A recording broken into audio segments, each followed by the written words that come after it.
आपण ही थेट दृश्य पाहतोय। उद्धव ठाकरे हे धाराशिवचे इटकूर या गावात पोहोचलेले आहेत आणि शेतकऱ्यांसोबत संवाद साधतायत। नुकसान येताना भेटतच आली तुमच्यासारख्या सगळ्या शेतकऱ्यांना। दोन गोष्टी, एक तर कर्जमुक्ती, दुसरी गोष्ट साधारणतः जी मागणी आहे ती सरसगट और एकतरी 50,000 रुपयांची शेतकऱ्यांची मागणी आहे। बरोबर आहे, तुमचं काय वेगळं मत आहे का? साहेब बँकेचं फोन सारखं तिथे कर्ज भरा बँकेचं फोन। आता सोयाबीन अशी झाली, कसं भरावं? बँकेचं फोन सारखंच येते, कर्ज उचललेलं ते कर्ज। दुसरी गोष्ट काय, त्यांनी जी मदत जाहीर केली कर्जाची वळती नाही करता कामा त्याने। अरे शान बसा ना रे, शान बसा ना, माग शान बसा गे। तुम्हाला दिले मदत केली तर ती तुमच्या कर्जाच्या रकमेत काढता कामा नये त्यांनी।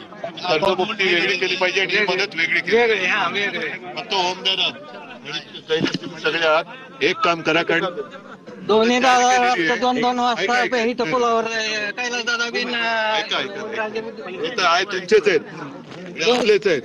2 वाजता पाणी आलं। आता काय करायला पाहिजे, मदत जी जाहीर केली त्या मदतीची मागणी तर आपण आता ती लावून धरू, पण जाहीर केलेली मदत शेतकऱ्यांना कुठे अडथळा न येता मदत मिळाली पाहिजे। त्यासाठी जरा जाऊन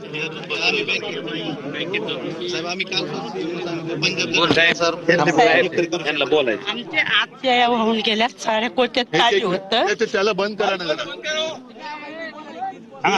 साऱ्या कोट्यात पाणी होतंय, सारे भाते वाहून गेलेत, काही मोठे बोल, शेळ्या वाहून गेल्यात। आज शेळ्या समजा पीक हे समजा काही राहिलेलं नाही घरात। इथं आम्ही पसार गेला, इथं रानात राहतात, काही घरात नाही। लेकराच्या वह्या पण गेल्यात, आता सध्या रुपया नाही आमच्याकडे खायला, जनावरांचे पाईप गेले नाही, पाईप गेलेत। म्हणजे शेतीत म्हणजे काही राहिलं बी नाही शेतीत, आणि सध्या आम्हाला जनावराला टाकायला बी काही राहिलेलं नाही। करबा गेलाय, बुसकत गेले, काही राहिलेलं नाही। सांगितलं की भयान परिस्थिती आहे। तुम्ही एकटे नाहीयेत, आम्ही सगळे सोबत आहोत।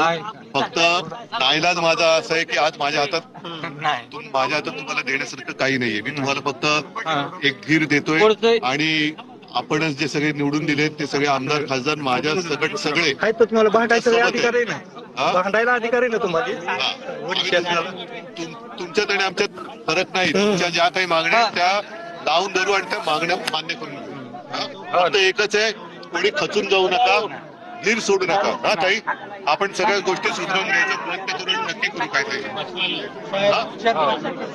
काढायचीच नाही माझी आता 5 एकर सोयाबीन काढायची येत नाही, 5 एकर सोयाबीन काढायची येत नाही। साहेब तुम्ही ज्या वेळेला होते त्यावेळेला पटकन तातडीने निर्णय घेतला होता। ज्या वेळेला तुम्ही होते ना मंत्रिपदावर, त्यावेळेला तुम्ही पटकन निर्णय घेतला होता। पटकन 50,000 2-2 लाख रुपये टाकले होते। आम्हाला अजून इच्छा आहे की तुम्ही एकदा तरी अजून यावं सत्तेवर।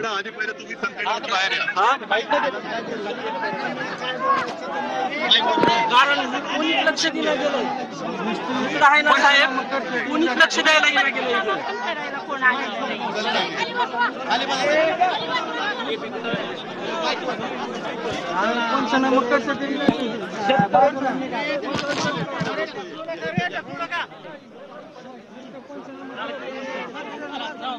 शेतकऱ्यांनी ठाकरेंसमोर आपली व्यथा मांडल्याचं आपण बघितलं। आम्ही तुमच्या पाठीशी आहोत असं ठाकरेंनी म्हटलंय। मदतीची मागणी आम्ही लावून धरणार आहोत, तुम्ही खचून जाऊ नका, धीर सोडू नका असं उद्धव ठाकरेंनी या सगळ्या शेतकऱ्यांना सांगितलेलं आहे। एका महिलेने देखील आपली व्यथा उद्धव ठाकरे यांच्यासमोर मांडलेली आहे। उद्धव ठाकरे सध्या धाराशिवच्या इटकूरमध्ये दाखल झालेले आहेत आणि शेतकऱ्यांसोबत ते संवाद साधतायत, आणि तुम्ही धीर सोडू नका असं एक आवाहन देखील उद्धव ठाकरे यांनी शेतकऱ्यांना केलेलं आहे। शेतकऱ्यांनी ठाकरेंसमोर आपली व्यथा मांडलेली आहे। आम्ही तुमच्या पाठीशी आहोत असं आश्वासन ठाकरेंनी दिलंय।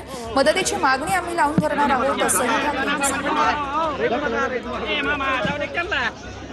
उद्धव ठाकरेंचा अतिवृष्टीग्रस्त भागात हा सगळा दौरा सुरू आहे। आपण दृश्य पाहतोय धाराशिवमधील इटकूरमध्ये सध्या उद्धव ठाकरे हे शेतकऱ्यांसोबत संवाद साधतात। ते अगदी काही वेळापूर्वीच उद्धव ठाकरे यांनी लातूरमध्ये जाऊन पाहणी केली होती।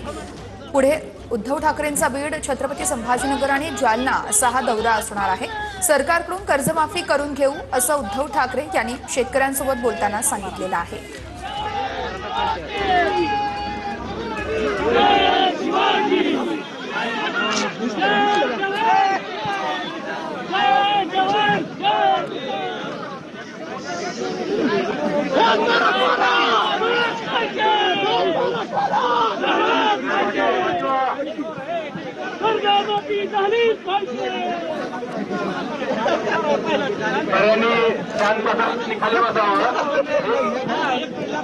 कर्जमाफी झाली पाहिजे, आम्हाला नुकसान भरपाई दिली पाहिजे, अशा घोषणा या सगळ्या शेतकऱ्यांनी दिल्या.